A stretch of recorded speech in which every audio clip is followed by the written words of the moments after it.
Bismillah, Assalamualaikum warahmatullahi wabarakatuh. Sekarang kita mulai kembali pembelajaran pendidikan agama Islam pada hari Kamis tanggal 30 April 2020. Di sini kita akan mempelajari tentang syariat. Namun sebelum kita mengacu pada materi di modul, kita lihat dulu apa itu pengertian dari syariat. Syariat itu berarti aturan dan undang-undang.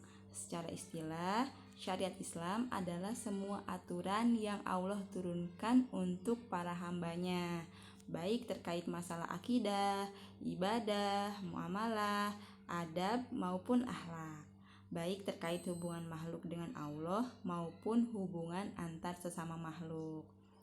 Di sini juga ada firman Allah dalam Quran surat Al-Jasiyah ayat 18 yang artinya, kemudian aku jadikan kamu berada di atas suatu syariat peraturan dari urusan agama itu, maka ikutilah syariat itu. Nah, di sini di dalam modul ada materi tentang Nabi Muhammad SAW membawa syariat. Jadi kita sudah tahu bahwa syariat adalah aturan yang diturunkan oleh Allah melalui nabinya. Dan di sini kita sebagai umat Nabi Muhammad berarti mengikuti syariat yang dibawa oleh Nabi Muhammad. Dapat kita lihat pada materi modul bahwa setiap nabi dan rasul menyeru untuk mengesahkan atau mentauhidkan Allah dan menjauhi syirik, dan mengajak manusia untuk beragama Islam. Namun di sini kita harus paham bahwa setiap rasul memiliki syariat, yaitu tata cara beragama seperti ibadah, muamalah, dan aturan hukum yang berbeda-beda. Di sini juga ada dari Quran surat Al-Maidah ayat 48 yang artinya, untuk tiap-tiap umat di antara kamu kami berikan aturan syariat dan jalan yang terang. Jadi kalau pada ayat Al-Quran sebelumnya kita diperintahkan untuk mengikuti syariat, dan di ayat ini di Quran surat Al-Maidah kita diperintahkan untuk mengikuti aturan atau syariat itu sesuai Nabi yang diturunkan kepada kita selaku umatnya, yaitu Nabi Muhammad SAW. Apa saja syariat yang diturunkan pada zaman Nabi Muhammad? Ini ada beberapa syariat yang diturunkannya. Nah, yang pertama tentu kita sudah tahu ya, sholat 5 waktu. Yang kedua, puasa pada bulan Ramadan. Yang ketiga, zakat. Yang keempat, haji. Dan yang kelima, menutup aurat bagi perempuan muslim yang beriman, diperintahkan untuk berjilbab. Jadi kalau secara umum laki-laki dan perempuan harus menutup aurat, dan untuk perempuan khususnya yang beriman harus berjilbab.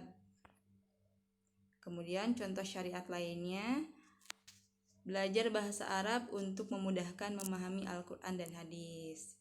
Yang kedua, perempuan tinggal di dalam rumah kecuali ada urusan yang membawa manfaat sehingga harus keluar rumah.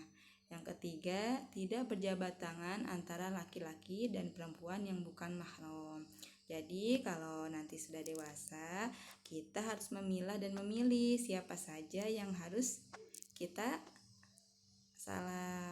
memberikan jabat tangan, siapa saja, itu tidak semua ya. Misalnya kalau nanti sekolah sudah SMP, SMA, nah kita harus memilih. Kita tidak sembarangan berjabat tangan dengan guru karena belum tentu mahram ya.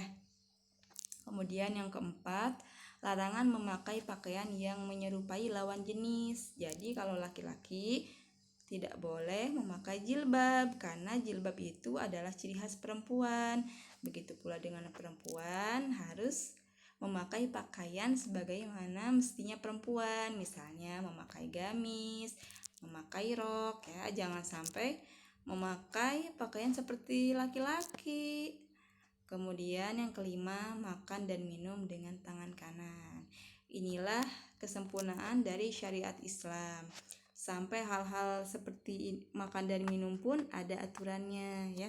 Kita tidak diperbolehkan untuk sembarangan dalam melakukan kegiatan, ada aturannya. Bahkan hal-hal yang kecil seperti makan dan minum, kemudian kita juga beristinja, itu ada aturannya. Dan aturan ini dibuat bukan untuk menyulitkan, tapi insya Allah akan membawa manfaatnya, meskipun kita belum tahu manfaatnya karena keterbatasan ilmu kita.